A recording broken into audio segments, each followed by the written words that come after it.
namanya pergi naik haji, apakah ada kegiatan mengeliling atau memutari Ka'bah itu 7 kali? Ada.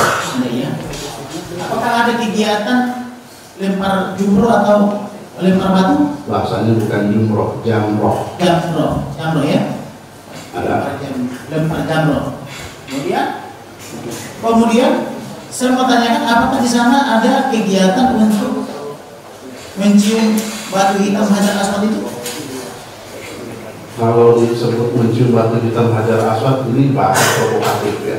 Harusnya bagaimana? Hajar Aswad saja. Hajar Aswad itu artinya sudah batu hitam. Tapi kalau saudara menanyakannya dengan hidungnya, itu memang disunahkan, tetapi tidak diwajibkan. Bukan merupakan hukum yang wajib ya? Bukan. Apa kejanggalan yang terjadi ketika di Mekah? Saya ini di Arab itu dulu bagaikan anak kecil. Muter-muter Ka'bah, lempar batu, naik-naik gunung. Nah, inilah pengalaman saya ketika di Mekah. Setelah itu saya waktu tawaf, ini ada keanehan. Saya ketika muter Ka'bah, saya bilang di sini sambil mengatakan la baik Allahumma la baik la syarika laka la baik innal hamda wa ni'mata. Terus itu dibaca-baca di depan Ka'bah sambil tangan saya mengucapkan isbai kepada Ka'bah. Tapi hati kecil saya, kenapa saya ini Ka'bah sampai hormat kepada batu? Itu dalam hati. Lalu dari dalam hati saya mengatakan, ini baik bagi manusia, bagi agama, tapi tidak bagiku. Kata dalam hati. Lalu saya bertanya, mana yang harus saya sembah? Kata Tuhan, nanti di Indonesia.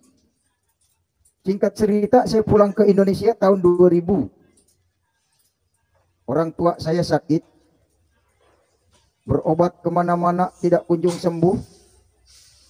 Sudah ke kiai, ke dukun, ke dokter tidak kunjung sembuh. Ini awal pertobatan bapak saya. Menurut vonis dokter bahwa bapak saya ini tinggal menunggu umur. Karena obat apapun sudah dibeli tapi tidak kunjung sembuh. Singkat cerita, bapak saya punya santri. Kenal dengan seorang pendeta. Santri bapak saya itu dibawalah ke rumah bapak saya. Pendeta itu menawarkan kesembuhan melalui doa di dalam nama Yesus. Yang pertama datang, pendeta itu diusir oleh bapak saya. Ketika datang, Pak Kiai, iya Pak, mau sembuh dari sakit? Ya mau. Mau tidak kalau didoakan di dalam nama Yesus? Bapak saya langsung diam, menolak. Pak, udah pulang aja, saya tidak mau dengar dalam nama Yesus. Tidak mau dengar nama Yesus, kata bapak saya. Singkat cerita, pendeta itu pulang, besoknya datang lagi, sampai pendeta itu datang 3 kali ke rumah bapak saya. Akhirnya hari yang ketiga, mungkin bapak saya tergerak hatinya untuk terima Yesus. Akhirnya didoakan. Ya deh, coba didoakan. Ya singkat cerita, pendeta itu mengajak berdoa. Lalu setelah didoakan, pendeta itu pulang. Pulang, besoknya mulai bapak saya bisa berdiri, bisa duduk, bisa makan, minum dan sebagainya. Nah hari ketiga, pulihlah bapak saya di dalam nama Yesus, sembuh. Nah sejak itulah tahun 2000 bapak saya terima Yesus. Kemudian bapak saya terus selama sehat itu menjadi penginjil, menjadi pengabar Injil. Tapi ke daerah lain. Suatu waktu datanglah pendeta itu dengan bapak saya, kenalan dengan saya, menginap di rumah saya. Waktu itu bulan Mei, nginap di rumah saya. Saya sudah kebiasaan pagi-pagi setiap jam 2 pasti bangun untuk sholat tahajud. ketika saya bangun ke air, ternyata pendeta itu dengan bapak saya tidak pada tidur, pada ngobrol aja. Ya mungkin baca firman atau doa dan sebagainya. Singkat cerita, sianglah waktu, saya diajaklah ke Bandung oleh bapak saya. Haji, hari ini ada kegiatan. Saya bilang tidak pak, ada apa begitu? Kalau tidak ada kegiatan, ikut ke Bandung yuk. Saya jawab, ada apa pak? Ya jalan-jalanlah, refreshing sekali-kali. Karena rumah saya memang di pelosok, di kampung. Dulu listrik pun belum ada. Ya sekarang sudah merdeka, ada listrik. Nah singkat cerita, saya ikut ke Bandung. Dalam perjalanan ke Bandung selama 5 jam di kendaraan, saya berdiskusi tentang iman dan kepercayaan. Sampai di Bandung selama 5 jam tidak pernah ada yang mengalah. Nah, oleh karena itu Pak Pendeta itu menyerahkan saya kepada bapak saya. Kata Pak Pendeta, Pak Kiai, ini Haji ini kan anak bapak. Nah Pak Kiai ini anak rohani saya. Coba silahkan Pak, ini diinjili katanya. Diberikan penjelasan tentang Yesus. Nah bapak saya menyampaikan kepada saya, nak, lihat baca Quran yang benar. Terus gimana Pak baca Quran yang benar? Sebetulnya ada kebenaran di dalam Al-Quran yang namanya Isa Al-Masih.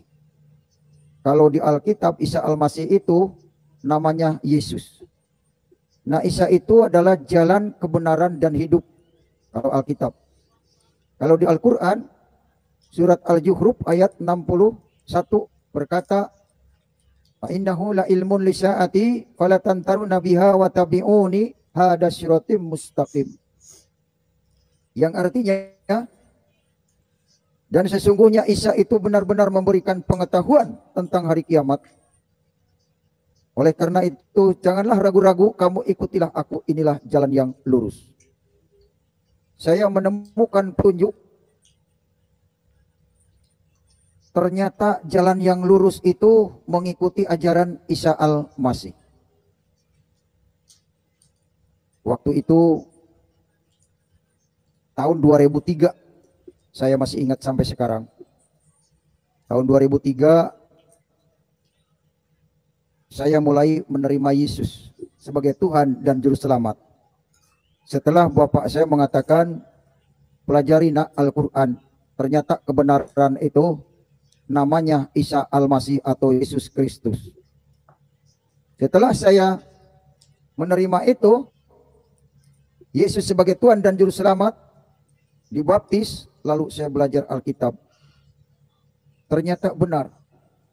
Ayat favorit saya yaitu di dalam Yohanes 14 ayat 6. Di situ dikatakan, kata Yesus, akulah jalan, kebenaran dan hidup. Tidak ada seorang pun yang datang kepada Bapa kalau tidak melalui aku. Saya setelah itu menerima Yesus, sukacita yang luar biasa. Sukacita, gembira menemukan jalan yang lurus sesuai Alkitab. Saking sukacitanya menerima kebenaran jalan dan hidup, saya tidak menyadari bahwa lingkungan saya itu seperti di lingkungan serigala. Saya tidak memikirkan apa-apa menginjil.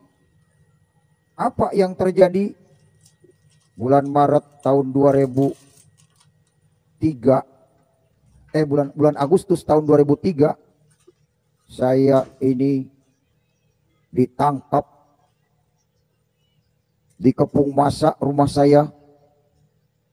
Akhirnya untungnya ada penyelamat. Kapolsek jam 12 malam datang ke rumah saya menyelamatkan.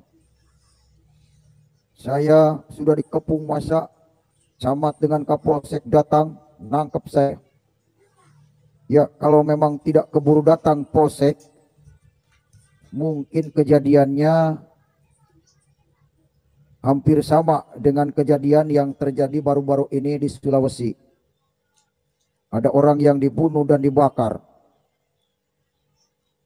Singkat cerita, saya di Polsek sebanyak 2 hari. Waktu itu tidak ada air, untuk buang air pun tidak ada air. Saya ngomong ke Pak Kapolsek, Pak Kapolsek, apa salah saya dimasukkan ke sel? Kata Pak Kapolsek, bukan memenjarakan kamu, tapi mengamankan. Kalau memang saya mau diamankan Pak Kapolsek, tolong kirimkan saya ke tempat lebih jauh. Nah, ini pengalaman pertama mengikuti Yesus. Memang harus disalib kita. Harus mengalami penyaliban. Harus mengalami pengorbanan. Memang tidak mudah mengikut Yesus itu. Banyak halangan dan rintangnya. Dari depan, belakang, kanan, kiri, atas, bawah. Bahkan dari diri sendiri cobaannya yang luar biasa menghujat itu. Singkat cerita, diizinkan oleh Kapolsek untuk pergi ke tempat yang jauh, waktu itu ke Pangandaran, sekitar 40 kilo dari rumah saya. Diamankan, dan sampai sekarang saya tidak pernah pulang lagi ke kampung halaman saya. Ini menetap di Pangandaran. Nah, dari Pangandaran hanya beberapa tahun saya tetap menyampaikan kabar keselamatan melalui Injil. Terciumlah saya di Pangandaran, lalu hampir angkap lagi, pindah lagi saya ke Banjar.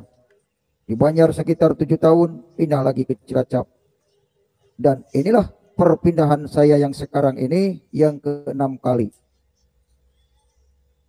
Kemarin juga bulan Juni, hampir-hampiran saya ditangkap lagi, gara-gara viral. Nah, ini perjalanan saya mengikut Yesus itu tidak mudah. Harus ada pengorbanan, bayar harga. Kalau main-main di dalam nama Yesus, pasti saya sudah balik lagi. Karena banyaknya intimidasi. Tapi saya daripada lebih balik lagi, lebih baik saya pindah tempat. Inilah pengalaman mengikut Yesus. Memang apa yang dikatakan Alkitab, nanti kamu akan diusir dari kampungmu, dan bahkan ada yang akan membunuh kamu, mengatakan berbakti kepada Allahnya. Itu ada ayat yang saya temukan seperti itu. Disitulah saya mengerti, oh, mengikut Yesus itu tidak mudah. Harus ada harga yang kita tebus, harus bayar mahal untuk mendapatkan kasih karunia Tuhan yang luar biasa.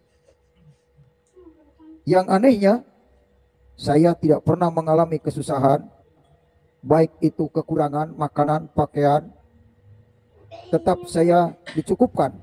Dimanapun saya berada, tidak pernah kekurangan.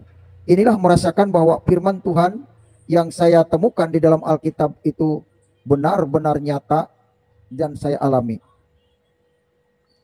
Disitulah saya merenungkan, oh, ini ya yang namanya kasih Tuhan. Saya sudah merasakannya, kasih Tuhan secara pribadi. Hidup di dalam Kristus memang secara manusia banyak tantangannya, tapi itulah ujian iman kita. Kita sudah diuji. Iman kita dimurnikan. Bukan iman yang main-main. Rela saya memikul salib, artinya berjuang terus. Tapi puji Tuhan, iman saya tidak goyah. Sekali Yesus, tetap Yesus. Saya tidak akan meninggalkan kebenaran ini. Karena memang kebenaran ada hanya di dalam Taurat dan Injil.